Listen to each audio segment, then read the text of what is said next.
Now, I may have dropped hints in an earlier video that I actually have several bags I've been keeping from you. Not intentionally, of course, but because I just don't like to talk about bags that I basically feel like I have no business talking about yet. But now that we are no longer strangers, I feel like I can be a little more forthcoming in sharing with you more than just my initial first impression. So I apologize for waiting to do this reveal, but trust me, it's worth it. And you're gonna wanna hear about it because I guarantee you, you will not have seen this coming. It's an Hermes suede bag. So let's get into the video. Welcome or welcome back to A Briefcase of Luxury, where we love to chat about all things related to life, learning, and luxury. While I have no intentions of quitting my day job as a business professor, I would love to grow this channel. So thank you to those of you who have subscribed, liked, commented, or shared my videos in the past. And thank you so much for watching this video today. So let's not dilly nor dally, shall we? May I present to you my new to me Roulis 23 in Doblis, aka suede. Now let's knock out her player stats first. So this bag is from 2015. We have gold hardware, and the Doblis suede portion of the bag is in the color fauve, and the leather trims, which are in Evercolor, are, I believe, either in sanguine or maybe rose japor. I've seen descriptions for both, and the rest of the bag is in the infamous rouge ash, also in the Evercolor leather. Now, if we flip her around, she does have a back pocket, and the inside of the pocket is also made of suede, by the way. Now, if we open her up, the inside is completely lined with Swift leather, and it is also in the sanguine / rose japor color. And she does have a couple of compartments. We do have a middle divider and a bunch of slip pockets that I have yet to use and will probably never use. Now, like I mentioned, this is in the size 23, so it is the larger of the two main Roulis sizes. So this bag measures about 9¼ inches long, about 8 inches tall, and about 3 inches deep. In the shoulder strap, when it's completely undone, it does have an 18-inch shoulder length drop. Also, this is almost 10 years old, as I mentioned, so it is the older model. So while the T-bar system for the strap is semi-detachable, there's no spring mechanism like on the newer version. So going from a single crossbody to a doubled up shoulder strap like I have it here now, it is quite intimidating. I'm not going to sugarcoat it, because even though the strap does have a little notch, let me see if I can show it here. You see that? How it has a little notch so that it makes it easier for you to essentially twist the strap out of the hole. You really have to bend the strap so you can see the creasing right around the little notch. So just keep that in mind. I would say the updated spring mechanism was a much needed improvement. Now, granted, when I first got the bag, I did try it on as a crossbody bag, and it was 100% a very respectable crossbody bag. However, because it is made of suede, I honestly don't ever see me wearing this as a crossbody bag, just to limit the wear on the back suede portion. And so one of the first things I did was to double up the strap. And at this point, I'm a little scared to mess with it. I thought of undoing the strap for mod shots and just for visual purposes for this video, but you're just gonna have to take my word for it that this can be worn comfortably as a crossbody. It doesn't sit too high or too low on my frame as someone who is 5'3". However, I must say, as good as a crossbody bag as it is, thankfully, I think it's an even better shoulder bag. And really, you have two lengths to choose from. You have a short and a long shoulder length. Both look great. Both are still super comfortable to wear. So I'm going to insert a couple of mod shots just so that you can see her in her shoulder bag form. I mean, everything about her is just so perfect for the fall. I mean, let's just take her in for a moment. Like, this bag is all of the 2024 trends wrapped into one and then some. We got the burgundy color, we got the suede. I mean, trend or not, she is a stunning bag. Now, granted, she is extremely seasonal, I'll admit that, but this is so unique and yet completely under the radar at the same time. And look, it even has a little bit of pink on it. I mean, I think this is about as close as I'll ever get to owning a pink bag. Now, part of the reason why I've been saying things like I need to slow down and I need to shop my closet is because at the end of summer, I did make a couple of big handbag purchases like this one. So I've actually been enjoying her for a few months now. So how did this bag even go down? Well, remember how I said I got to try on the Roulis 23 in the larger size when I was in Europe this summer? And remember how I was offered a Roulis that I declined because you can typically find these pre-loved for under retail? I mean, I didn't say that to the essay, but that was definitely going through my head when that was the first bag that was brought up. So let's just call it a self-fulfilling prophecy. I mean, I'm pretty sure I had already made up my mind even before leaving the store with the mini Evelyn back there that the hunt for the perfect Roulis 23 on the pre-loved market was about to go down. Yeah, so in my defense, while the suede was a surprising twist, I definitely knew that a Roulis 23 was a possible new handbag contender. Also, getting to try on the Roulis 23 in person made me realize that it was not going to be too big for me. In fact, it was the perfect size. I've watched so many videos on Roulis comparisons, and the 23 always looks giant on screen, and I feel like it kind of does here as well, especially when you compare it to the size 18. But in person and when worn on the body, it's really not that big. If anything, I think the Roulis 18 would have been too small for how I want to use the bag. Now, that being said, the hunt was on as soon as I got back to the US, and I had gotten pretty close to pulling the trigger for several that I've seen on Fashion File that were very respectable in your sought after neutral colors, very good to excellent condition for under retail. But then I decided to check out the Real as well.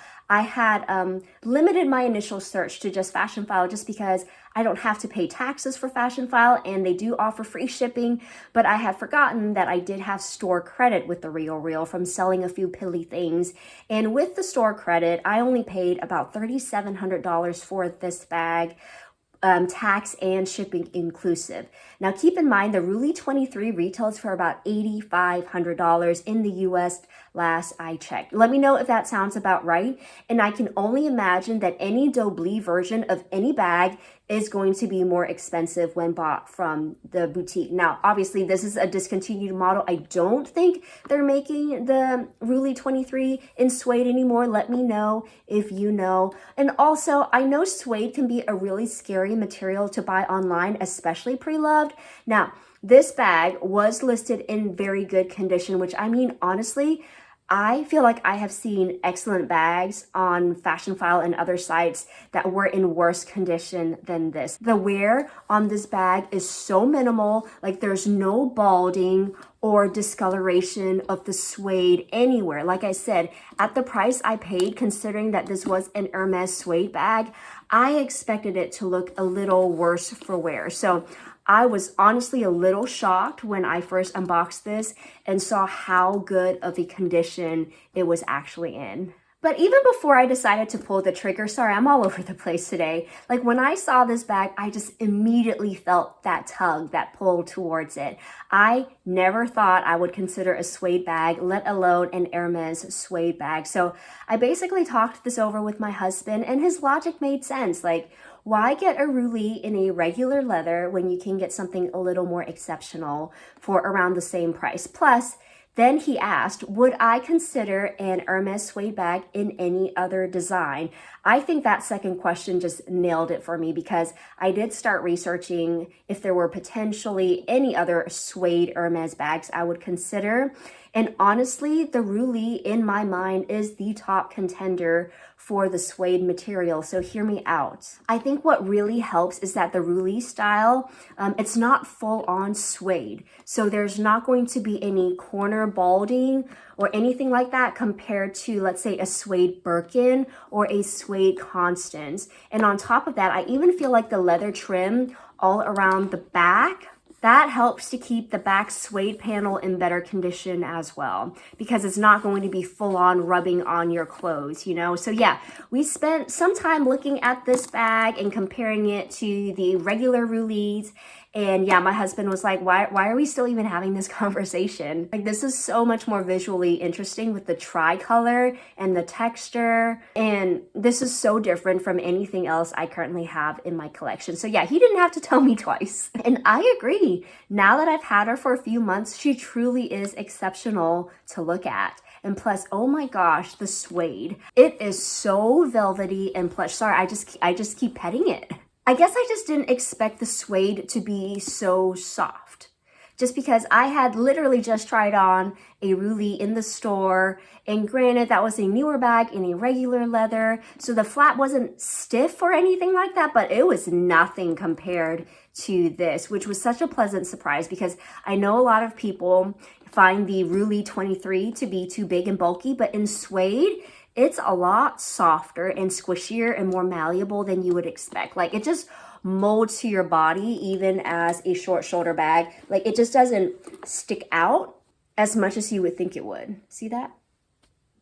Just because the suede is so soft, it just doesn't feel boxy under the arm. I can just imagine that if this was made of Evercolor all over, so like this material, it's not necessarily thick per se, but it definitely is a lot more structured than the suede. This is kind of giving me the same vibes as the Louis Vuitton, what's it called, like soft trunk or side trunk. You know which one I'm talking about? Where the sides are stiffer and the middle is kind of squishier.